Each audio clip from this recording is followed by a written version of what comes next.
So first of all, a very warm welcome to all of our guests and good morning. What a beautiful day for Green Gains Live 2. Thank you for coming. This is the second Green Gains Festival, and I'd like to welcome all of the government agencies and leaders from local, regional, and national level government agencies. So many of our customers are here, private landowners, the charities like the Wildlife Trust, Wildflower Trust, Bumblebee Trust, organizations, Kew Gardens, Cambridge University, and so importantly, our colleagues from Ground Control. There are a huge team of like-minded individuals that work at Ground Control that care deeply about the environment, about biodiversity, and about nature. And we have wonderful biologists, ecologists, biodiversity specialists, and environmental sustainability specialists here to lead you on tours later on. So very warm welcome. Thank you so much for coming. And we are streaming live on LinkedIn and YouTube. So for our virtual audience, thank you so much for tuning in this morning. And we'll be taking questions from you throughout the first part of the morning. And then we'll have Q&A for those lab participants and those online at the very end of today's sessions before the tours commence. So what are we going to talk about most importantly today is how do we collectively, we're all here because we care about biodiversity, what can we do, learn, and talk about to really advance networks for nature conservation? More than ever, it's up to businesses and charities coming out of the European Union with that long-term vision on sustainability and legislation that protected nature without short-term political objectives. And now changes, we see it every day in priorities around COVID, our wars, our economic collapse, whatever it is. How can businesses and charities keep things going for a longer term view for nature and ecology? And so that is the challenge, and we're going to talk about today. And then we're going to talk about Wildfell. My colleague Chris Bawtry will talk about the progress we've made now on design, but especially coupling and partnering with the Forestry Commission, with Woodland Trust, with the Wildlife Trust, to really think about what we can do there on a 300-acre canvas. And that Wildfell Center is really to help our customers think about what they can do. We've made the investment commercially, and how can we all learn from that? And we're going to run through, first and foremost, our wonderful keynote speaker, Tony Juniper. He's our keynote speaker. For those of you that are not familiar with Tony, he's the chair of Natural England. He has been an executive director of almost all the big wildlife organizations for the past 35 years. So World Wildlife Fund, Friends of the Earth. He advises private businesses. He was a fellow at Cambridge University. He's an advisor to the Prince of Wales. He's written so many different books and was described as the country's leading eco-warrior. I always call people a force of nature, but Tony is a force for nature. So without further ado, I'd like to welcome Tony to the stage, and we're going to have about 40 minutes with him. Well, thank you very much indeed, Kim, for that very nice introduction and warm welcome. It's an absolute pleasure to be here and to be continuing to see the journey that Ground Control has been on, and I've been delighted to be a very small part of the thinking that you've been developing over these years. And I think to say that your company now is in a leadership position really understates where you've got to, because it's really incredible the work that you've been doing, including bringing people together to start thinking about what might be done about some of these questions. Because as time goes on, you know, the kind of jeopardy just goes up and up and up as we witness massive forest fires, extreme temperature events, water shortages, endless reports coming from UN agencies about how pressing the situation is, and yet we still struggle to move into the zone of decisive action. But that's really where we must be. There is no time really now for talk anymore. It's about doing. And that's what today is all about when it comes to these sustainability discussions over recent years. And I think if you just kind of tune into the media, look at the political discussion, see where the speeches have been going from different leaders, it's climate, climate, climate, carbon, carbon, carbon. And of course, this is completely correct. There is an emergency underway, and we all know about that. And COP26 in this country last year was an opportunity to really focus on the implications and what's happening and what needs to be done. But there's been another dimension to this sustainability story which has been flying slightly below the radar is starting to get up now as a result of COP15 this year. The biodiversity conference will hopefully see a little bit more of this. But the truth is that there's a parallel crisis seen in the decline of biodiversity, which is right there with climate change and which needs equal urgent attention, if not more urgent attention. And part of the trouble with the biodiversity piece is it's a little bit more complicated. And so carbon coming out of your exhaust pipe or by switching the light on, it's relatively easy. We're going to shut a coal-fired power station and we're going to have renewables. You can see the connections and it's easy to explain. With biodiversity, it's not so easy to explain. And part of the trouble actually comes with that word, I've decided over the years. Would you believe the BBC, I think in about 2011, did a vox pop. They went into the street and they asked members of the public, what do you think biodiversity is? And do you know what the single most popular answer was? A washing powder. Now, that's an anecdote based upon a survey of the public, but I think it's probably not wrong in the sense of how much we need to improve the communications and understanding on all of this. And this is one reason why during my work over recent years, I've kind of abolished the word biodiversity and replaced it with nature. I think more people get nature. It's actually quite a profound term and it's got really kind of very wide kind of interpretation, which is good. It's the name of the world's most prestigious scientific journal. And it's also the study that you do in primary school with your nature table. And it's got everything in between. And I think it's the right way of looking at this because it is about literally everything. That's what we're talking about. The fabric of our society, our economy, our civilization, it all depends upon nature. And the trouble is that it's in massive decline. And the reason it's in massive decline is because of increasing human demand. The human demand is going up and the biodiversity is going down. You all will have seen pictures of tropical rainforests being cut down. You will have seen pictures of coral reefs going into terminal decline as a result of ocean heating and acidification. And you will have seen the ever lengthening lists of species that are disappearing from so-called red lists compiled by the scientists. And all of this is a manifestation of biodiversity loss and crucially ecosystem degradation. These two things are going alongside each other.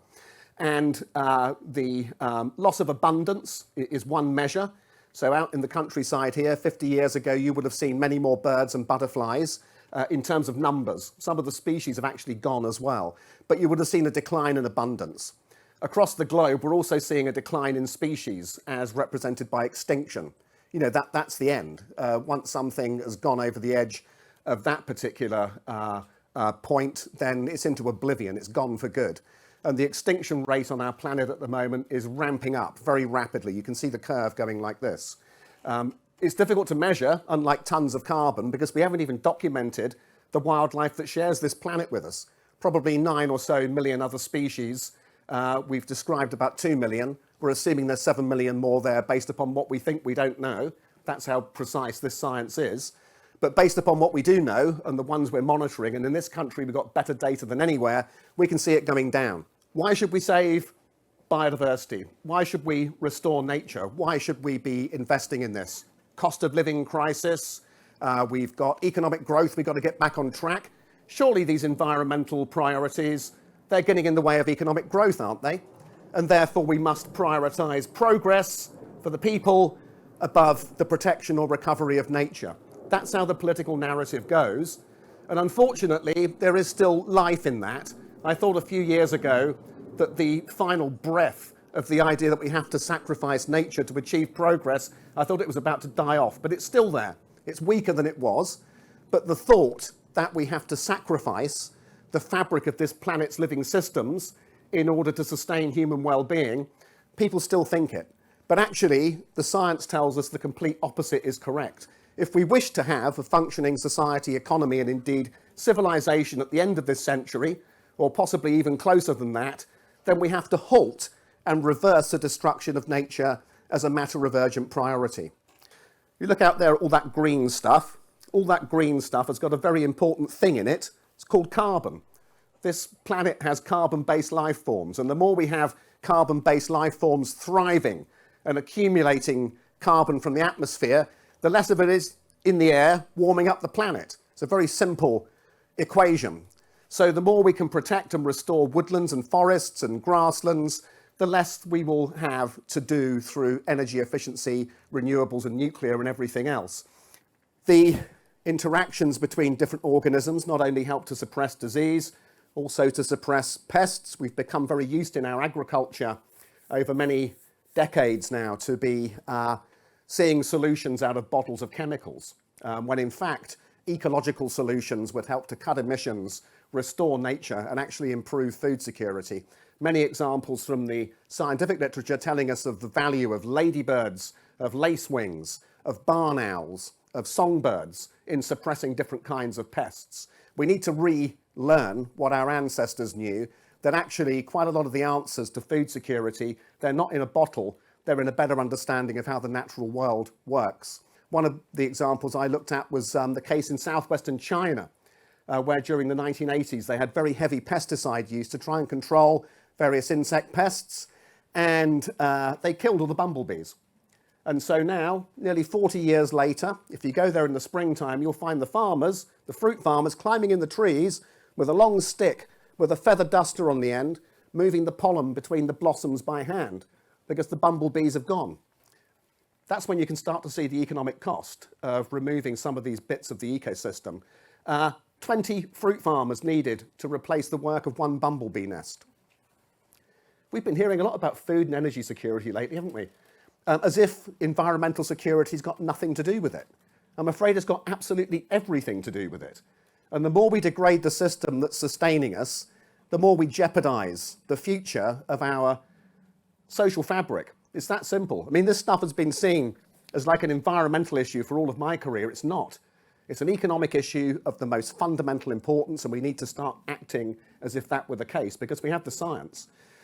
And increasingly, we have the kind of collective social experience, don't we? That pandemic, which we've just been through, you know, we now know at a kind of much more intuitive level, collectively, the value of nature to society. We've got a lot of data on this. We collect vast amounts of it at Natural England, looking at people's experience in the natural world and the extent to which we get psychological and physical well-being benefits. I saw a number yesterday, which has been produced by some academics. Every pound invested in access to the natural environment, you get £7 value back for the National Health Service. So blending nature back into the fabric of where we go every day. And this is why this is such an important agenda for everyone in this room. Housing, retail, infrastructure. These are the places where we have to put nature. It's not only about saving the Amazon, it is about that. But we've got to bring back nature to where people are, because people do much better when they have nature in their lives.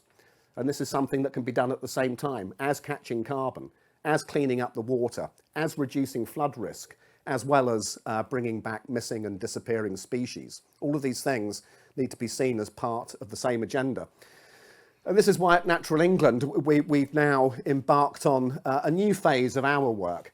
For many years, we were an organisation committed to conservation, which is about hanging on to the remnants of what's left, a rare species of beetle living here, a small population of rare birds over there, a piece of ancient woodland somewhere else. We're going to draw lines on maps, we're going to regulate, we're going to try and hang on to that. And we continue to do that. This is a vital part of our work, make no mistake. But now what we're talking about is nature recovery, because the simple fact is, if we want to do all these things that we know we need to do for our health, our wealth and our security in terms of food and the sustenance of infrastructure at a time of climate change, and in terms of public health and water, we need more nature, not less. It's no longer enough to say what we've got just needs to be protected. We've got to push it back up, recreate the abundance, recreate the vibrancy of ecosystems. And it's possible that we're just in time to do that, even in a country like Britain. A lot of what we once had still hangs on.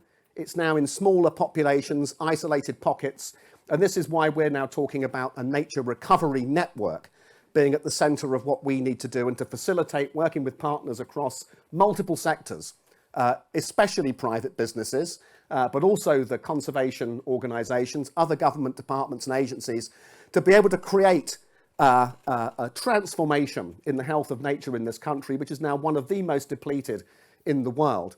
And the Nature Recovery Network is about having more spaces rich in nature, about having bigger ones and having them in better state, looked after for the biodiversity, and then having connected together with one another. And this is the very exciting piece, is the extent to which, by working together, we can do all of that. especially that connectivity piece. Because the truth is, there is not one single institution in this country, not even the mighty British government, that can wave a wand and say we will have nature recovery. It doesn't work like that. This country is owned and managed by tens of thousands of different entities, some of them private, some of them public, some of them charities, all with different objectives. But what we have to find a way of doing is bringing the same objective across all of those different actors to recover nature. And for all of those people managing land, if we come together, we can do this. And it's something that at Natural England we're already beginning to see the embryo of that idea growing very rapidly. More and more people coming in. The Nature Recovery Network Delivery Partnership that we set up recently, Ground Control is a member of that. We now have 650 organisations in there. We had a fantastic meeting yesterday up in Middlesbrough. And one of the striking things there, including coming from the local government, was the extent to which the penny does seem to have finally dropped in different places. This is not an environmental issue, at least not only. This is about economic renewal, it's about social regeneration, and ultimately it's about the salvation of civilization. It's really that big, and people are beginning to understand that. So my message here is, please do understand that this is your business, not just Natural England, and it is literally business. This is about managing risk, it's about securing opportunities, and it's about being a little bit more thoughtful and creative about how we think about these subjects. Fortunately, what you have is a fantastic partner in the form of Ground Control, who have the people and the expertise, and most importantly, the passion and the mission to do this with you. But you're going to have to open your eyes a little bit and just try and put some of the things that maybe shape your thinking now to one side. You know, are you worried that the customers might think things look a bit untidy? Well, they might do, but explain to them this is a planetary emergency, or at least explain to them there's some beautiful butterflies to look at when they come out of the shop. These are the kinds of things we now need to start to navigate, but it's going to require us to put old thinking behind us and start to adopt some new thinking fit for the 21st century that we're now in, which is a time of crisis. And one of those crises is an ecological one, but fortunately, it's possible to fix it. Thank you very much indeed. I'll stop there and we'll take any questions, won't we, later.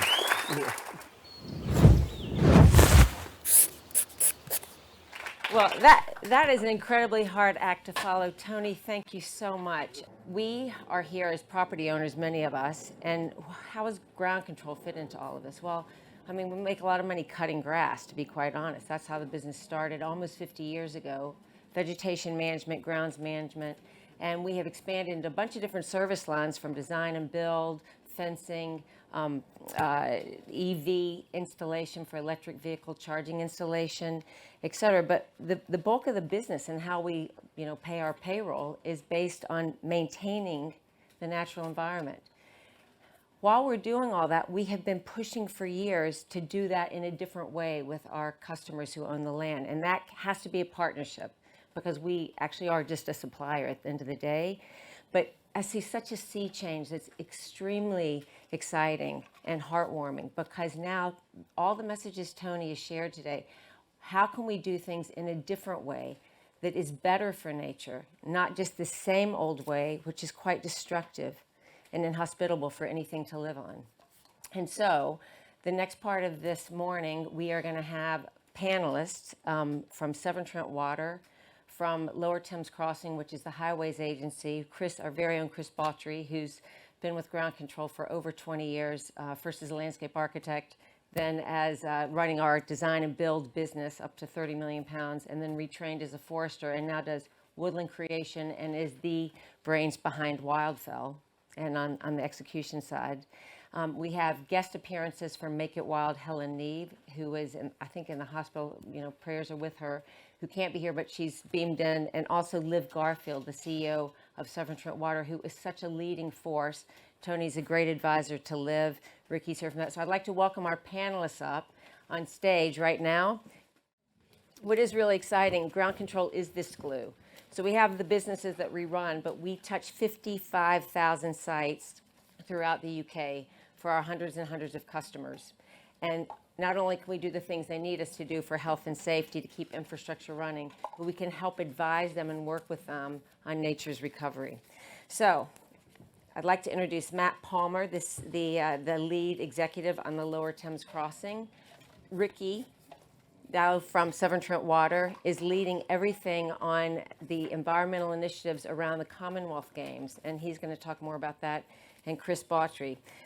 The theme of this project is, what does landscape managed for nature mean within your organizations? We're going to start with a pre-recorded insight from Liv at Severn Trent Water. I'm Liv Garfield, Chief Executive of Severn Trent, and I'm so sorry I can't be there today because I know what wonderful work Ground Control does in this exact arena. Now, biodiversity is right at the heart of our strategy. We genuinely believe that for any business to get to net zero, then the other side of the coin is biodiversity, it's nature. So we say consistently as an organisation, what's good for nature is good for water. Now, I thought I'd share a couple of things that we're doing, not on any level other than just, I sometimes think other people's ideas help spark that magic idea for yourself. So the journey that we've been on and the ideas that we've come out with are as follows. So the first thing is that we're a proud regional employer. There's not many companies actually headquartered in the Midlands, and to have the Commonwealth Games this year meant that we felt that we had to kind of step into that space and make sure that we hosted the Games as an area, but actually we left a legacy thereafter.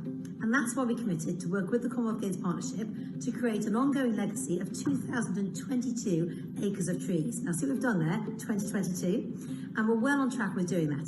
Now, of course, that will create an amazing carbon sequestration situation for the future, as well as a wonderful amenity for the public. So that's one of the first things we've done, is to think of nature as a legacy act. The second thing, of course, is to think about it with your net zero plans. And that's why we've committed to really making biodiverse, remaking biodiverse, I should say in some sense, 5,000 hectares of land. And we've actually delivered that 5 years ahead of target. It'll be completed in the next few months, and we gave ourselves till 2027 to do that. Now that's an area the size of Gloucester, and it's 1% of the national efforts that Natural England is trying to lead on. But we know actually there's an even more special activity you can do in biodiversity, and that's around peatland restoration. And because we know that that has multiple times the benefits of anything else in space, we also committed to 2,000 acres of peatland restoration. Now, we know actually that nature has brilliant health benefits. We all know during the course of lockdowns that we walked our dogs more than ever before. In my case, I got a dog just to walk the dog, right? And we know that people really connect with nature. And so in inner city urban areas, we also want to create little hotspots, little kind of enclaves where you can see nature at work. And that's why we've also created 72 tiny forests, which are right in the hearts of city centres, giving that passion to people living a more urban lifestyle. I hope that's brought to you three things to life. One is that there are a series of big, bold commitments, and we believe that's the only answer in the biodiversity arena, is to go big and bold. The second thing is, it's hugely empowering and engaging for your organisation. Severn Trent adores this activity and these commitments. And the third thing is that actually you can do things that make a real difference for your business commercially. So our net zero ambition, we believe to be an ongoing long-term commercial plan, and biodiversity is part of that. So it's not just out of the goodness of our hearts, we do it with that commercial lens as well. Thank you for listening, and I hope today goes great. Thank you to Liv. Liv is celebrating her 20th wedding anniversary today, and selfishly chose that instead of being here with us. But we are delighted to have Ricky. Ricky, will you take about 2 minutes and just walk through the initiatives that you're managing? Liv touched on many of them, and talk about what landscapes managed for nature means to you at Severn Trent Water. Yeah, of course. So first of all, I'm Ricky Dallow, Forest Creation Lead for Severn Trent, and I work within the environment team, which for those who are based not in the Midlands, Severn Trent occupy from the Welsh border across to Leicester, from Gloucester all the way up to the Humber. So a good chunk of the Midlands and a bit here, there and everywhere. And 2 years ago, we made the pledge to work with the Commonwealth Games as the Nature and Carbon Neutral Legacy sponsor for that Games. Ultimately, the trees weren't in the ground by the time of the Games, so it's all about leaving a carbon neutral legacy going forward. So over the next 35 years, the 2,022 acres we will be planting will sequester all the carbon emitted from the Games, which is happening in T-minus 2 weeks, 3 weeks. Thank you so much, Ricky. Next, I'd like to have Matt Palmer talk about the greenest road ever to be built. Yes, so hi, I'm Matt Palmer. I'm the Exec Director for National Highways, looking after Lower Thames Crossing. I must admit, it could be a very hostile gig, this, a road builder. And so, just a little bit on Lower Thames Crossing. As Kim says, it's to alleviate Dartford. It's the largest road project since the M25. Historically, we haven't done roads very well in this country. We could all list off sort of Twyford Down and a number of other great projects that have completely looked at one side of the dimension, the economic side. So my challenge is to try and pragmatically take what is an economic project and take Tony's words really. How do you be creative and do the broader thing? I'm so glad, Tony, you said we can talk about nature rather than biodiversity, because A, I struggle to spell it, and B, I've always wondered quite what it is. So how do I balance nature and deliver a 23-kilometre road, £8 billion worth of investment? And you know, it's a journey. These are long established projects that take a long time to deliver. You know, we've been around designing this for 10 years at least. We've got another 10 years before it comes to fruition in terms of open. And so what we've done through that time is work with partners really to try and understand what we need to do. And I think, you know, I do think the world is changing. I think 10 years ago, this certainly the project I'm on and projects other people are on would have been talked about cost and time, and nature might have been there as a sort of footnote. It probably wouldn't even be a footnote. I think we're now at a slight tipping point. I think people are talking about it. And what that's allowed me to do is actually say, right, there's a much rounder, richer conversation, and there is no longer economic gain and cost. There's economic gain and cost, there's carbon, and there's nature, and we're talking about that much more generally. So not talking about carbon, but I suppose then talking about what we're trying to do on Lower Thames Crossing. And we recognise that road builders don't have a good reputation, so we're trying to prove that we're different. So the first thing we've done, we haven't even got planning permission for the road. We've gone out and bought a farm, which is an interesting story in itself, down at Brentwood, so 10 miles away. We've got 100 hectares of land, which we're going to start planting up this year. And we'll carry on through planning permission for the road, but we'll get that into service. We're a public open space, and we're working with Forestry England to sort of out to consultation really to understand what the community wants, etc. So that's the first piece. Then overall, we'll bring on about 1,000 acres of compensatory or mitigatory planting. Also land, about half of it's public access, so trying to deal with this, how do we get greater connectivity, so how do we do that sympathetically? And I have to say, you know, that on that journey, and certainly the journey I've only been on the project for 2 years, and in that 2 years, I've seen the real benefit of sort of working with partners, in particular Natural England, actually, if I'm honest. They've pushed and encouraged us down journey, you know, avenues that we wouldn't have gone before. The road is quite extraordinary. You should take a look, not only on the scale of the infrastructure, but that there's bridges for nature going across the Lower Thames Crossing. It's going under the Thames. Everything they're doing to try and mitigate negative impact on nature, but also put things in place for positive impact on nature. And it's extraordinary, and I hope it all happens as the plans currently look. So thank you for sharing that. Chris and Philip and I, when we launched the Evergreen Fund, and we were looking for landowners, because we made a commitment as part of this 5% of our profits going into green carbon reducing technology investments, along with 100,000 pounds a year for tree planting. We thought all of our commercial customers would just open the doors and say, yes, plant here. And it was super tough. So then we had to look a bit further afield, and we met Make It Wild, Chris and Helen Neve up in the Yorkshire Dales, and we helped them with the super hedge. But Helen can't be here today. She's supposed to be on the panel, but she's sent a video message to talk about that project. But it's an example of a private landowner who has a commitment to do things to support nature. And they've just had wonderful inroads. So over to Helen now via video link. I think that supporting biodiversity is one of the most important things that we can do as business people, as entrepreneurs, as custodians of the land. We are in a climate and ecological emergency. We're in the 6th mass extinction. And if we don't look after biodiversity, there is no future for us. Some of the things we're doing at Make It Wild to support biodiversity are protecting our ancient woodland, planting thousands of new trees, digging ponds, putting up bird boxes. We have a rewilding section, about 60 acres under rewilding, where we have belted galloways and Exmoor ponies, and they have supported the return of all kinds of wildflowers, which in turn supports insects, which are fundamental to our ecosystem. And really, Make It Wild was set up for this very thing. It was set up to bring nature back. So it's absolutely fundamental to everything that we do.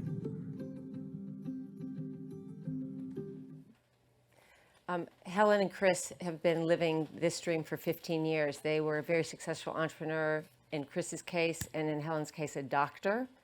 And with their kids, they started planting trees. They involved the communities all around where they lived, and now they're getting all sorts of business sponsorships for this. And they're very similar to the Knepp Estate down in Sussex.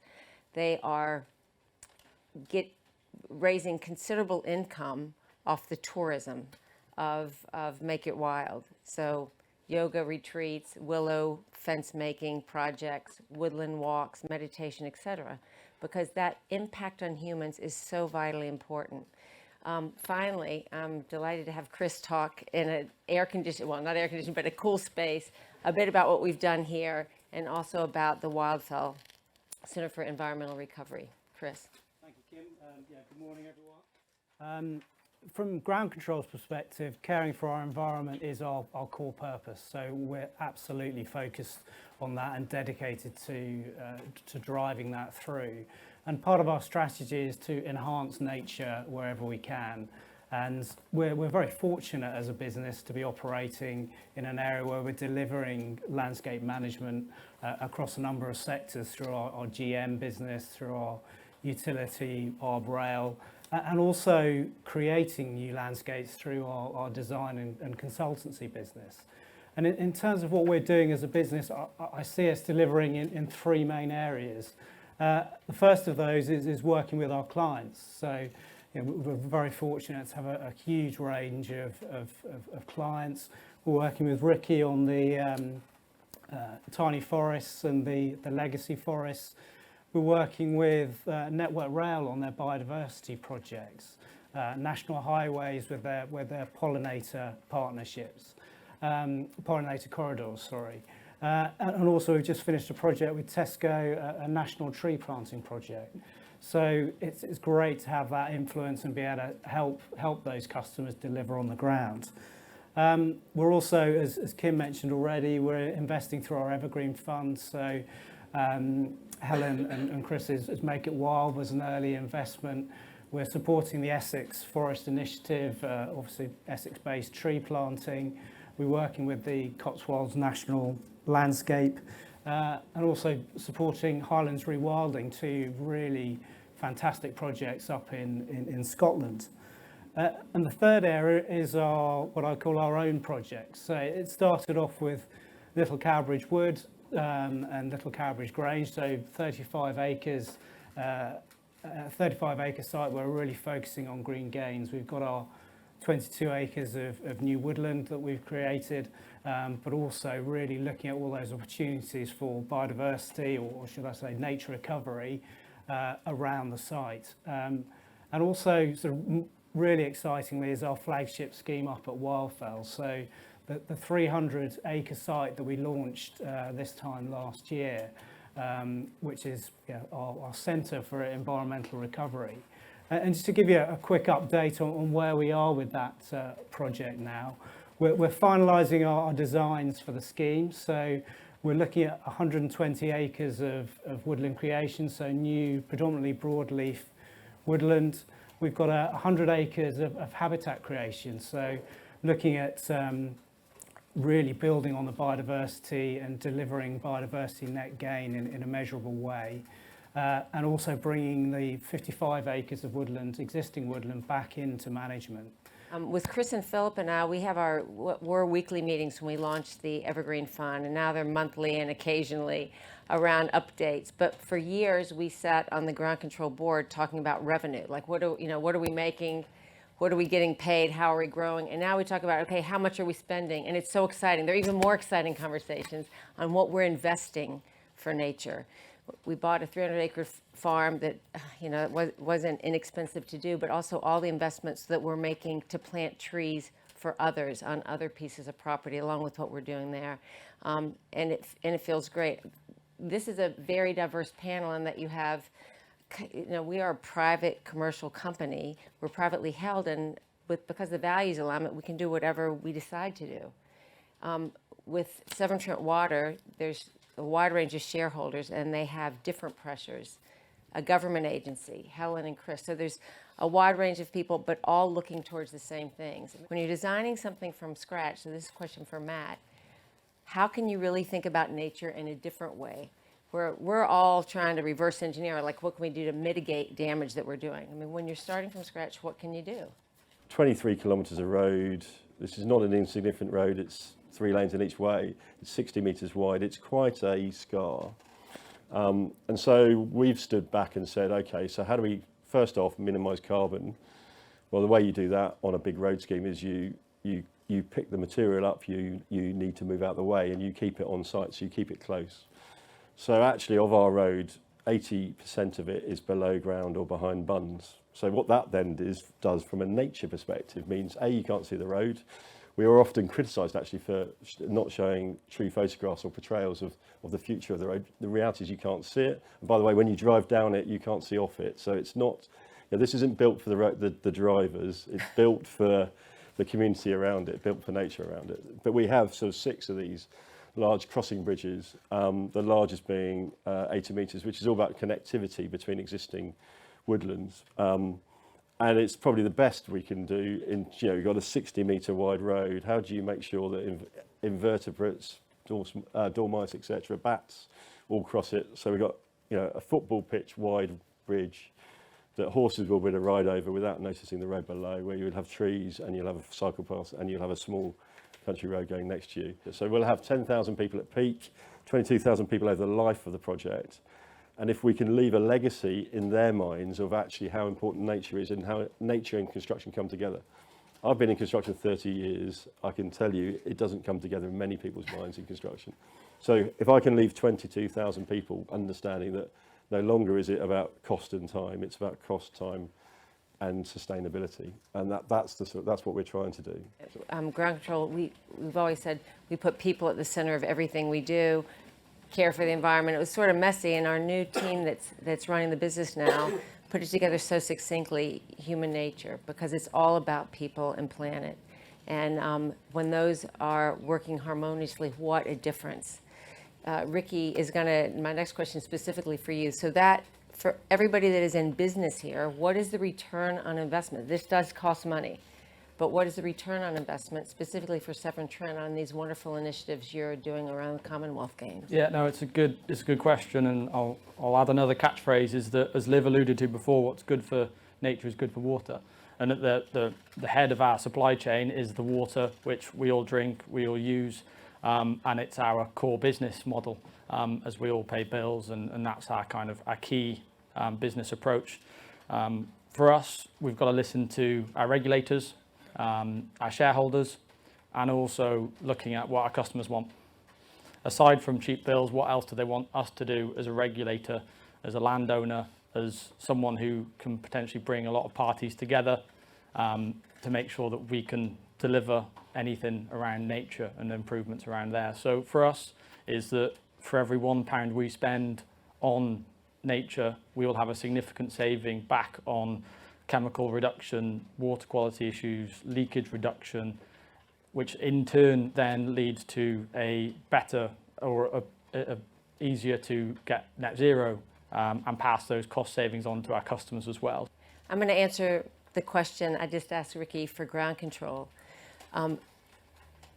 When we do the right thing around purpose-driven business, so whether that's investment in our people development, mental health initiatives, biodiversity and nature, tree planting, the Evergreen Fund, whenever we do the things that we love to do, because they feel good and they feel right, the return on those investments are enormous, and they're enormous in a bunch of things.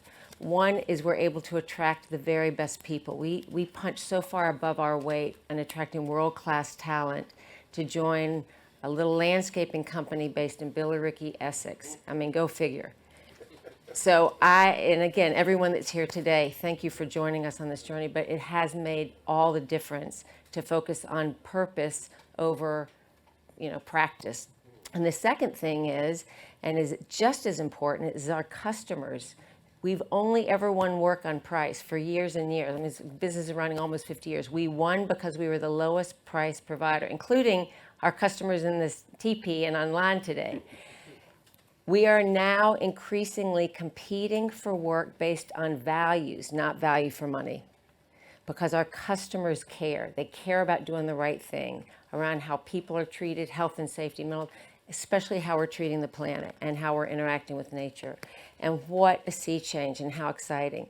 So this is like, preaching to the choir. It truly is, because everyone here, we're already aligned on this stuff. So how do we get more of this out into the wider world? And it's forming exemplars. So we do our little bit here, what Lower Thames Crossing, the Highways Agency, not only on that project, but with the Pollinator Pathways, Severn Trent Water, and many of the other partners in the Environment Agency are really fighting the really good fight. Tony and all the wildlife trusts, the government agencies, for everyone just to raise the volume about what they're doing and then do the cross-pollination. So thank you so much, wonderful panelists. And introduce Matt Noakes, our technical director for Environmental Services, and Jack Potter. Jack's recently joined us, and they're going to show and talk to you about how we are thinking of joining up all these different 55,000 sites with a lot of linear infrastructure. And pictures are worth 1,000 words. They're going to show you the images on that, okay? Hey guys, thank you. We are super excited to have this slot just to share with you really what we believe is possible and actually bring that to life through visual aids and mapping. And we've got the clicker here, and we're going to refer to the screen quite a bit, because actually bringing this to life is so important through visual images. What the important message here today is actually we in this room as businesses and organisations can lead that change. As we've heard from the panel and Tony, we can make a difference here and how we take this forward. So I think there's 3 takeaways I want to take away from here today. The first one is actually how there's an increased sense of purpose of how we can come together and contribute to nature recovery, but at scale. At scale is the big part here, and actually how we connect there. Also how theoretical modelling can help give informed decision making about what we do on our sites, but also the impact of that beyond the site boundaries. It's super important. And then lastly, as we've been talking about all morning, is how we can come together collectively and work together and be greater than the sum of our parts. In the words of Professor Lawton, what we need to do needs to be bigger, better, and what is the sort of the main point of this presentation is it needs to be more joined up. So local authorities will be sort of muddling through this as part of the Environment Acts, that they'll be required to sort of generate these local nature recovery strategies. And my favourite one is BEETLE. So it does stand for something, but I won't pronounce it because I'll probably forget one of the letters. But it's been sort of coined and promoted by the Forestry Commission, and it looks at a really sort of granular and high resolution, a really local level, but it can be sort of multiplied and scaled up to national level. And that sort of looks at species mobility, taking core sites, so our most important wildlife sites for different broad habitat types, and how far a species is likely to travel from that into the wider landscape. So we're here today at Green Gains Live in Essex. And you've heard lots about what Ground Control are already doing. So, there's Wildfell, there's Little Cowbridge Wood here. And what better a place than to sort of emphasise and sort of give you an example of how this model might work than Essex itself. And we're just going to set the scene of effectively what is possible. So Essex is absolutely peppered with internationally and nationally important sites. There's just under 2,000 designated wildlife sites in Essex, and natural green infrastructure covers about 14%. And these sort of fragmented remnants of habitat we're going to refer to as core habitat in this presentation.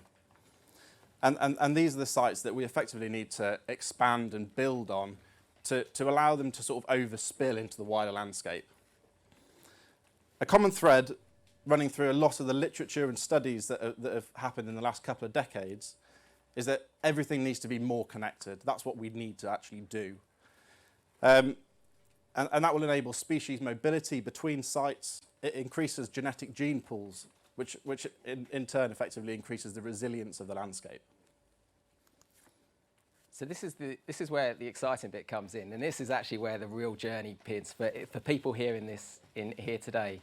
This is all of our sites that we have an influence through customers and clients, 1,500 sites here in Essex, which is phenomenal. And you can see the distribution spread. That's spread across 70 clients.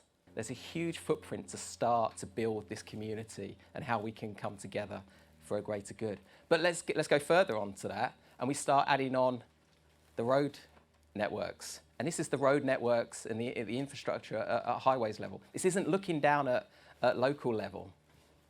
We add on the rail networks on top of that, and you can see how they're starting to permeate and navigate and really transcend through the landscape and connect these habitats. We add on the waterways as well, absolutely. And then lastly, we've got utility power.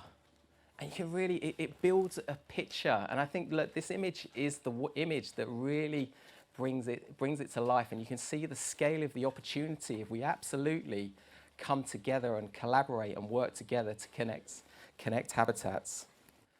Over 80% of these sites sit within 400 metres of core habitats. So we've taken a sample area of sort of what we've considered typical Essex countryside now. And this is effectively just to drill down into a local context of, essentially what this sort of modelling technique might look like, and really bring it to life so people can actually see physically what we're talking about. I'd like to give some kudos to Natural England, because they've made an amazing data set freely available very recently in April this year, and it's called Living England. And effectively, it identifies the white spaces in between all the habitat sites. So it's all the stuff that, I guess, traditionally conservationists and ecologists don't really care about. It's, the core areas where the species are that everyone's, getting on their hands and knees for. And as you'll see, the red areas on the image, they illustrate areas with really high resistance to woodland species. So there'll be areas of really dense urban area and arable land, for example, cereal crops. And then the green areas are, potentially non-core woodland sites, scrubland, species-rich grassland, which might be easier for a woodland species to travel across. And in this example, we've used a nuthatch, which is a bird native to Britain, which is widespread across England and Wales, as a sort of flagship species to just illustrate this model. This is the beetle analysis, which is what I spoke to you about earlier, which is my sort of preferred method, which effectively buffers those core habitats. And as you can see on the map, the sort of red areas are isolated core habitats where theoretically a nuthatch living in one of those core habitats can't sort of disperse further than that isolated habitat. So they're the isolated pockets. And then we've got the yellow, the blue and the purple clusters of functionally linked core habitat. So they're close enough and the land in between is permeable enough that theoretically species can travel between them. If we overlay, which should be coming up, our client sites and our infrastructure routes that's taken from that Essex map, this is really interesting. We can dig into the detail now and really actually understand where are those opportunities lie. And actually, for those, I'm going to come close to this screen for those who can see this screen. And actually, I want to pick up three observations really. This pink dot in the middle here, just above the railway line in the blue area here, you can see here there's an opportunity potentially with this site that actually it sits between two fragmented core habitats. So there's opportunities there to connect those habitats if there's the potential for land and space to actually put woodland planting in. So that's one example, which is fantastic. Now the other one is not the red herring, but you've got this linear infrastructure here running straight through this pilot area. And you can see how this linear infrastructure could help connect core habitats, but also, as Jack was talking about, it can help connect in these mobility zones, those areas that don't just connect just yet. So you can see the different sort of functionally linked clusters of core habitats, and where they overlap, that means that the gap is too great for a species, given the existing land use up there and the permeability of that, to go from one core habitat to the next. But if you were to implement a core habitat creation scheme, in that exact location, then you would bridge the gap between those functionally linked habitats. So these are the real sweet spots as to where would be best placed. And unfortunately, we have a point in one of those sweet spots, and that's where we are today. So this is Little Cowbridge Wood, which, as you've heard a little bit about already, and you will all see later, where effectively, upon maturity, will be a core woodland priority habitat. And this has effectively acted as a stepping stone between two functionally linked, separate core habitat clusters. So when this is implemented in the model, you can see that the green area reaches the purple zone and it also reaches the blue zone.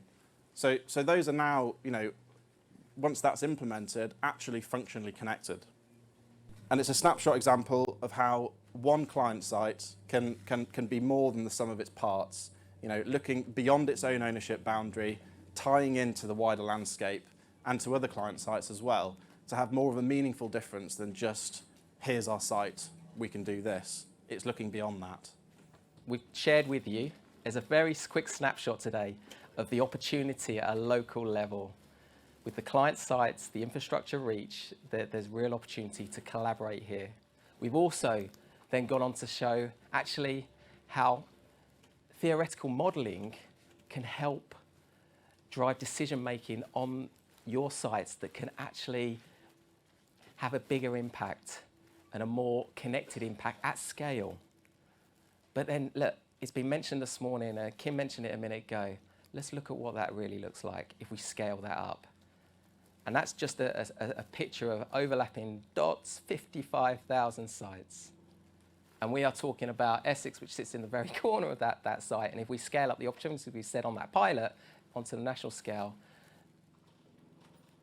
it's quite phenomenal. And we have the opportunity in this tent and online and those beyond to really make a difference, come together, take the lead. Let's carry on this conversation today and move it forward. Well done, both of you. That was fascinating. I'm opening it up to questions, including our virtual guests that are joining today. Jill, do you have microphones that you could pass around? So anyone with a question, raise your hand.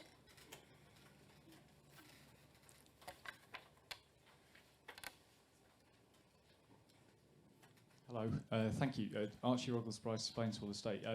I feel a little bit slightly out of sector here, but it's very nice to be invited to sit amongst people who own and manage far more land than I do. I suppose I'm here possibly nominally representing the 17.3 million hectares of agricultural land in the country, in the UK, 71% of the land, of which the average holding size is 81 hectares.